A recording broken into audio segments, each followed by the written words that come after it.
and he has done it. Ladies and gentlemen, let's have our FIFA speech from a football stalwart. Please put your hands together for Pinnick Amaju.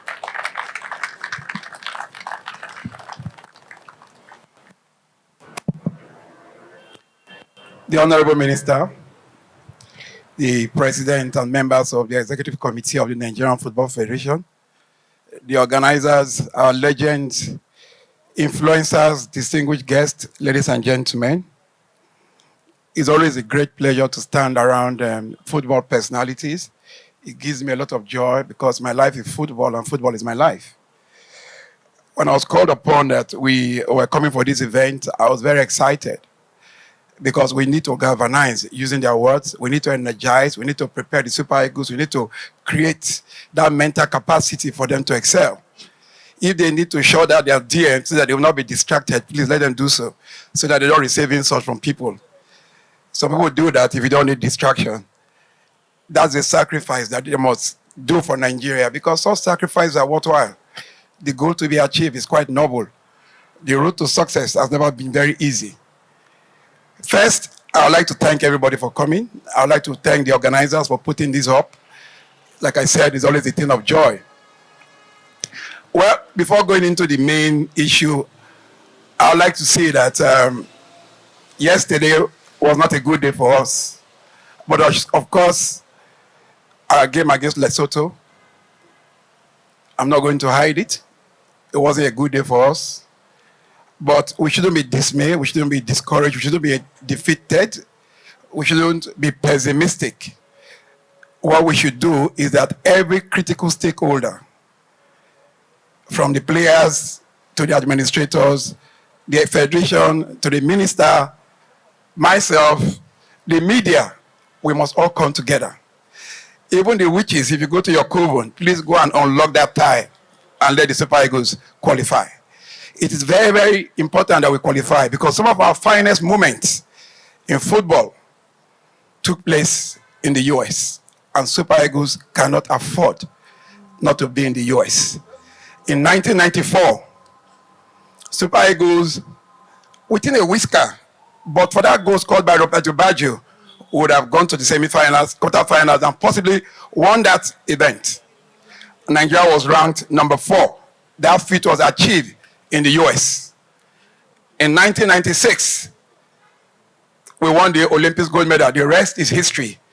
Nigeria today has the highest number of immigrants, educated immigrants in the US, and they are all eagerly anticipating the presence of the Super Eagles. So it's unthinkable for Nigeria not to be in that World Cup.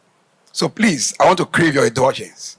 If you are media, please, once you are criticizing, your criticism should not be annihilative or destructive. Your criticism should be advisory. Your criticism should be quite critical in the sense that we must get a result from your criticism. To the administrators, to the president, you need to intensify some of the things that you're doing. To the executive committee members, your loyalty and your pressure to your president should be 100%.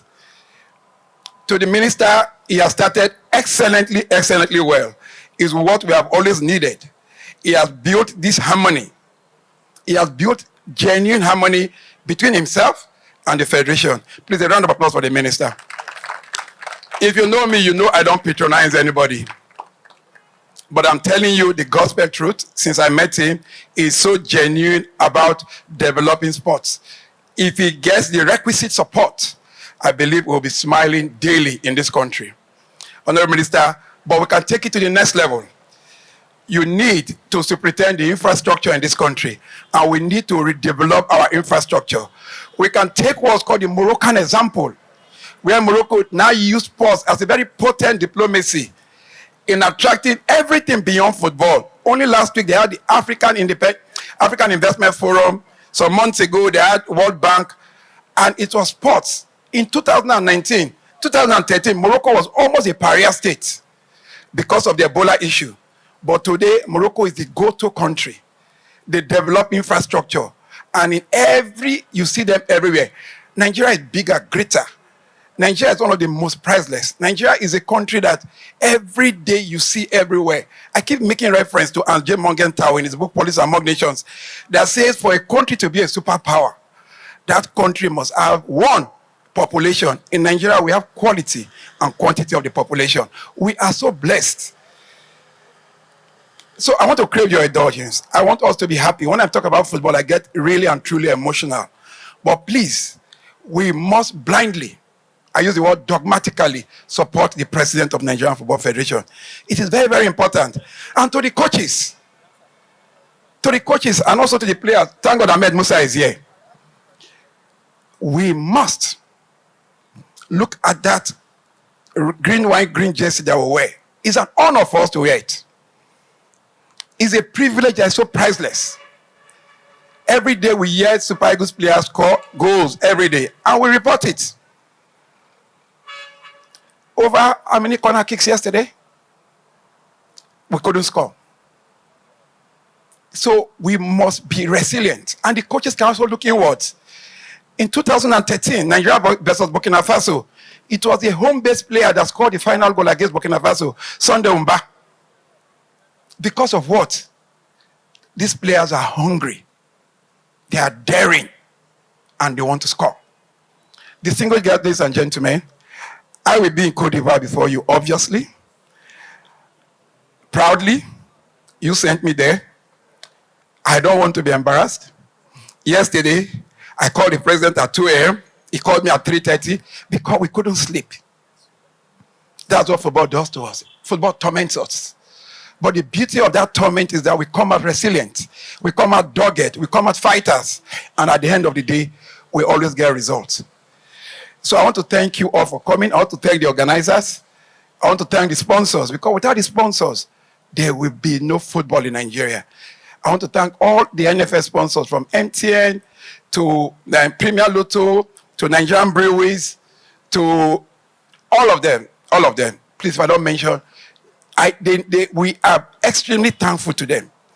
I also want to thank the president of Nigerian Football Federation, because if anything happens on the pitch, I recall our match against Ghana, the match that Nigeria didn't qualify. Once they scored the goal against Uzor, about 3 people turned and faced me and said, look at what happened.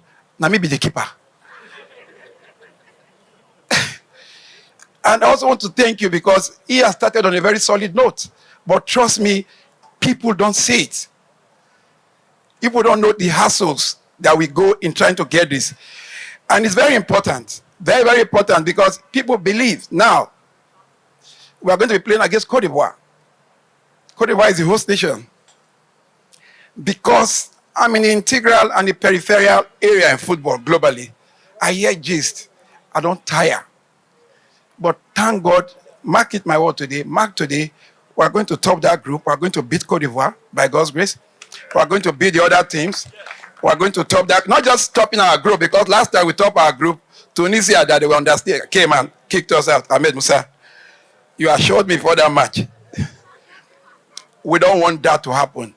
Our country needs, in the matter of the renewed hope, football has always been that unifying, that factor that gives us everybody hope. Even when football matches are being played, everybody in Sambisa Forest, they pause and they watch football. In our Niger Delta creeks, they pause and they watch football. That's the strength of football. We cannot allow football to die. Thank you very much, and God bless you all. Thank you.